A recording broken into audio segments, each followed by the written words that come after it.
Hi, good morning, good afternoon, good evening, wherever I find you right now. While we wait for somebody to confirm that they can see and hear the audio and the video, if that's you, pop it in the chat.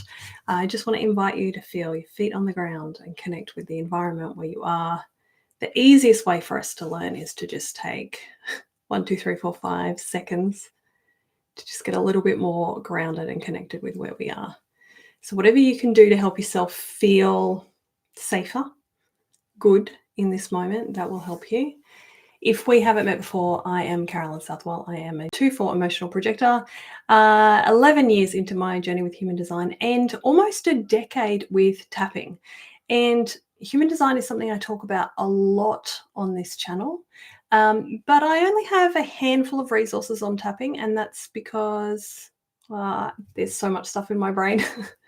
For those of you who know, I have gate 11, I have all the ideas, and not always enough capacity to share them all. So thank you for letting me know that we're good in that you can hear and see. So today I'm going to do something a little bit different. If you have been following along with my lives, you know that I normally have my phone and extensive notes. Now, I had an insight this morning that was gold, and I knew that we're about to go overseas for a few days. And I know that if I don't just record for you and share with you the insight that I had in the form that I have it, if I go and write extensive notes, this video won't get shared and you will miss out on this insight. And it was super useful for me to realize. So I want to share it with you now. So bear with me as we meander a little bit. If let's just start with tying human design and tapping together. Let's assume that you know what tapping is. Most people who know about tapping know that it's this thing.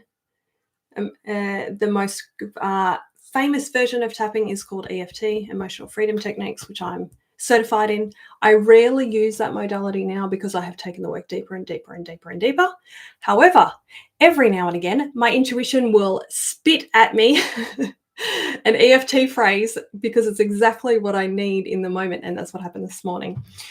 So as you, assuming that you're on this channel because you know about human design and you're trying to live your design, what happens is as we get better and better at living our design, our life improves.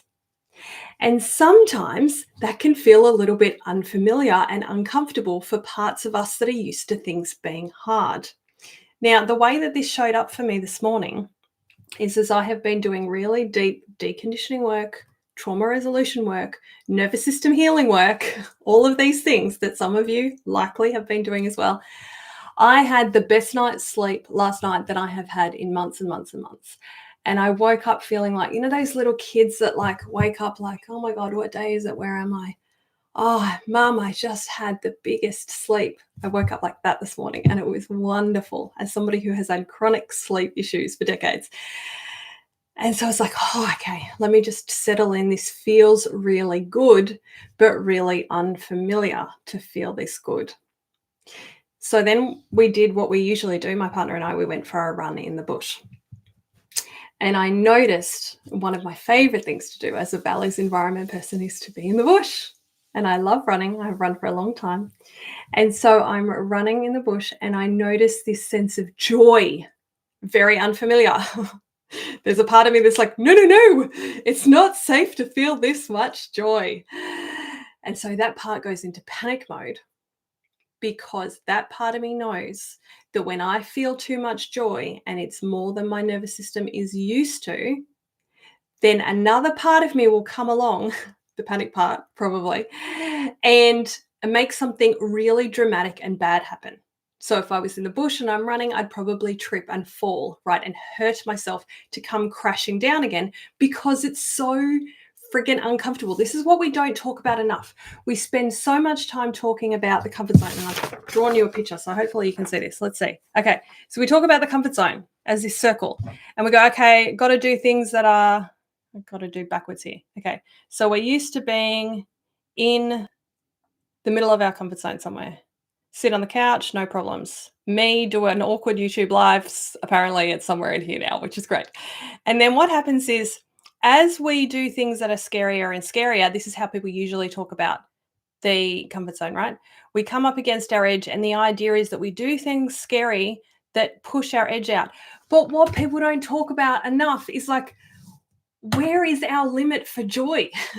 Where is our limit for happiness? Where is our limit for health? When we have all the good things come in, we have an edge that we're comfortable with. There's an amount of joy that where our body is comfortable to embody, right? So I found that edge again this morning, and I did something different that I've never done before, which is why you get this Rambly Live today. I noticed this panicked feeling, and instead of trying to stuff it down, I thought, what does this part of me need? And this is where I heard this EFT phrase. If you know EFT, you'll know. Even though I have this problem that makes me feel this way, I deeply and completely accept myself. So I had a version of that. And what I did is, instead of looking for something to anchor me to a sense of safety, I looked for something that was totally normal and boring, and in this case, a tiny bit negative, because I needed to back away from that much joy, because that much joy was scaring me. So I needed to make it a tiny bit less positive. But I didn't want to make it awful. Like, I didn't want to make it like, oh, but all your family's going to die or something traumatic, right? Because that'd just gate crash the entire experience, right? I still wanted to hold as much joy as possible. So I looked down at the ground and I noticed the mud from all the rain. And I noticed the collection of weeds that are at the entrance of this bush. And in my mind, because tapping while you're running doesn't work very well, but you could do tapping while you're walking, you could do tapping if you go and hide in a toilet somewhere at work, you could do finger tapping and do this same thing. So I want to tell you what I did, and I want you to think about how this could apply to you. When you notice that you are full of more joy, more good feelings, more excitement, and you have this part of you that's rising up, this sense of panic that says, no, it's too good, right? So what I did in my mind is I said, even though I feel so much joy, there's mud and there's weeds. And immediately, just that little bit of balance helped me feel, I noticed my system relax a little bit. I was like, okay, that worked. So that was great. So I continued on my run. And we went onto another path, and then suddenly there were 2 wallabies, and we get wallabies in the bush. It's really beautiful. Now, when I feel like rubbish, if I've had a bad night's sleep or whatever, then the wallabies usually help me feel good. But this time I was already feeling good. I was already at my capacity for joy. So then suddenly I'm like, oh, more joy. And of course, the part of me that's panicked at this much joy had a total freak out. And so without tripping on any of this windy track, I did the same thing again, very quickly. In my mind, as I was running, there was no way I was going to tap and run on this awkward little tiny trail.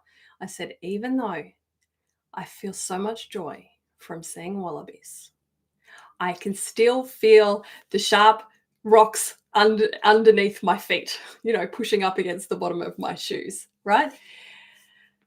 And immediately I felt my system come down a little bit. It's this simple. I have never heard anybody talk about this process in tapping. And so we have all of these teachings that say how to manifest a better life and how to heal and how to decondition and how to make your life better. And what we don't talk about is why this happens again and again and again, that we run into this fucking ceiling, right? That we come up against our edge of how good we can feel with how much health we have, with how much love we're receiving, with how much money we're making, with how much all of it is it's some expression of how much joy can I embody, right? And so there is no point in making yourself wrong, and there is no point in stuffing down or like trying to silence the part of you that feels panicked. It's because it's so unfamiliar and it's so uncomfortable, and that part of you is trying to keep you safe. Okay, that part of you is trying to keep you safe. So how you can help it stay safe, and if this is the ceiling, that you can back away from it just enough. You don't want to come back to the middle of your comfort zone.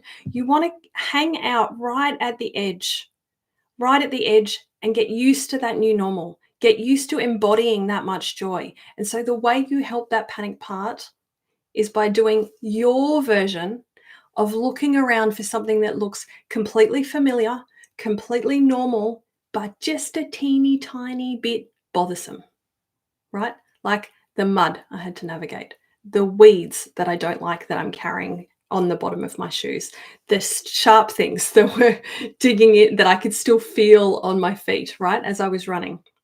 So let's see if there's anything else that I really wanted to share with you. If there's anything about that I got a thumbs up and some people watching, so that's wonderful. Thank you. If there's anything in this that didn't make sense, pop it in the comments. And the chat replay will disappear, but you can comment after this video has been saved on the channel. And if this video has caused you to think about any other questions that you have about tapping or about the intersection of human design and tapping, then pop it in a comment. I can answer general questions here on the channel that doesn't need, your specific story or your specific human design chart. And if you know that you would really like help navigating as your life improves, you would like some help navigating, how do I do this process Carolyn was just talking about, of touching up against the edge without smashing into it, then I will put a link in the video description for one-on-one coaching. And I hope you're well. Bye for now.